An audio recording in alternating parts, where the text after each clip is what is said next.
people of Red, what is your craziest stories? When I was 6, 8, don't remember. My dad and my uncle got into a fight. I don't remember over what exactly, but during the fight an adult sent me and my little sister out back to go play. So I go out, then a couple minutes later I hear what sounds like firecrackers. So I go around to the front to see what's going on. And my dad is shooting at my uncle, who's popping his head up and down all while talking shit. Well, I wait till the shots stop and then go to the truck my uncle was ducking behind. There lay my uncle over the curb, blood squirting from right under his eye with every breath. I go inside and say, Tio Joe is laying on the side of the truck bleeding. One adult goes into shock and just sort of freezes up. My mom slaps her and screams, call 911. The family then hid the gun my dad used, and he ran away to our house because we lived on the next block. Said it was a drive-by shooting because we lived in the hood. I'm now 34 years and can still see the picture ingrained in my head of my uncle bleeding out on that curb. He survived though. I saved his life, I guess.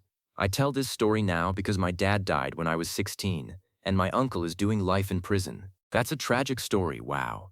I'm sorry to hear about your uncle and dad. I'm glad he was okay. Thank you. It was a crazy experience for young me, but I don't think I turned out bad compared to my dysfunctional ass family.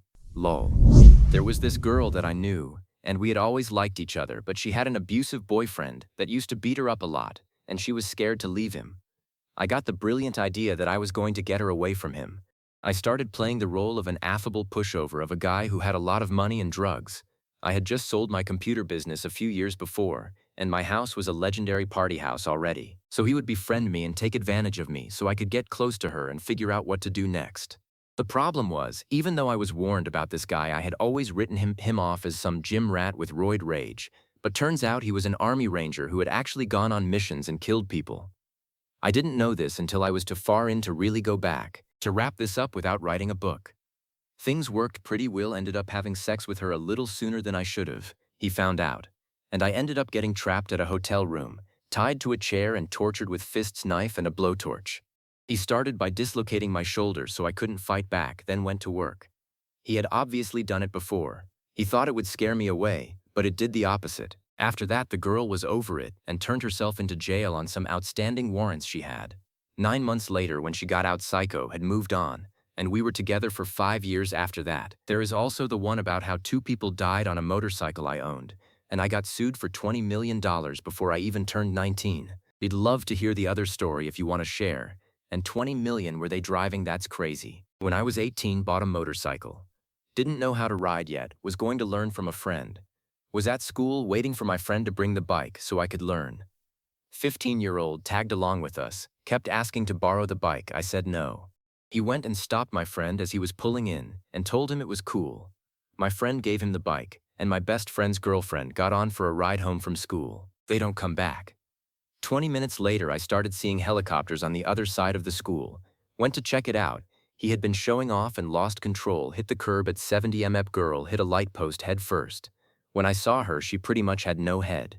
Guy went down the street, lost all his skin, and died in the hospital later, and the bike flew up onto some old lady's porch and crippled her as she was standing there. Even though it went down the way they were minors and I was 18, so got sued by the parents, the old lady, the city, the school.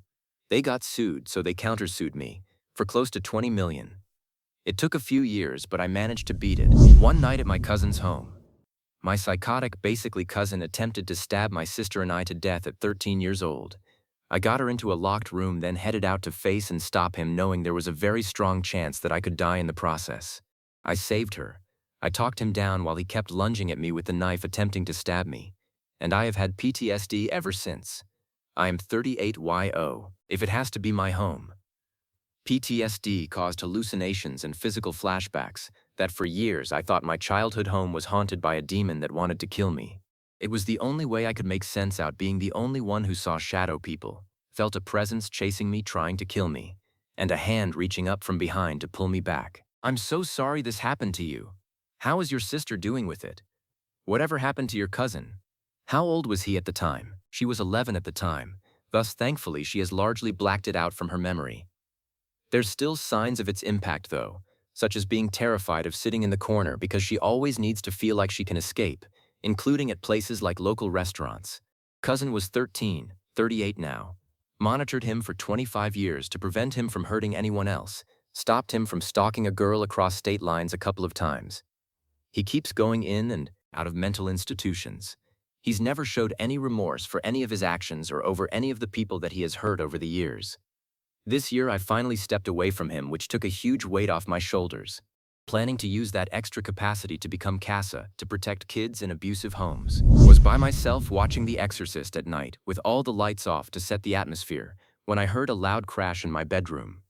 I jumped so high off the couch I'm surprised I didn't put my head through the ceiling.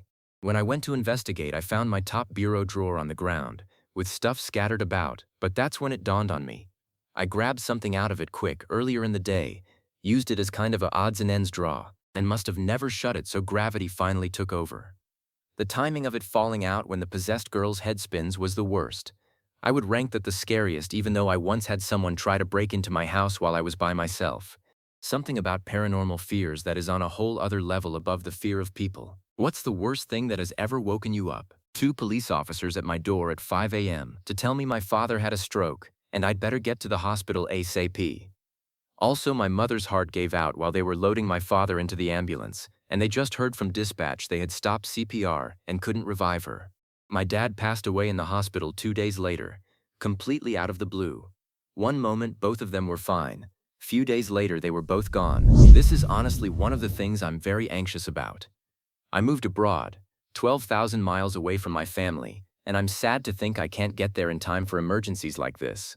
The closest thing I've experienced was getting the same amount of group calls, because the whole block of our street was engulfed in fire. It was scary to see how the large fire was 2 houses away from us after consuming 20 houses in. They stopped it on time, but thought of losing everything is so heartbreaking. So sorry, dude. Yeah, I do have a pretty bad one to contribute, sadly. Not trying to be a one-upper, but to both commiserate and try to jump on a similar comment so it's at least seen. I was sleeping in one Saturday morning when I was home, just graduated from college. Anyway, I awoke to what sounded like a heavy bag falling down the stairs. Went back to sleep thinking my mom just put something too close to the top of stairs. Woke again who knows how much later? 1 min, 10 mins? I'm guessing it was no more than a minute in reality, but I heard snoring, like heavy labored breathing. Turns out it was my mom who had a stroke at the top of the stairs, fell down and then hit her head on the floor below. Called 911 as soon as I found her. Dad wasn't in the house because he was already dying of cancer in the hospital LL. Insert appropriate fake laugh/crying emoji. She lived, barely. Can't speak or live alone since. Horrible outcome in some ways. I'm so thankful she's alive.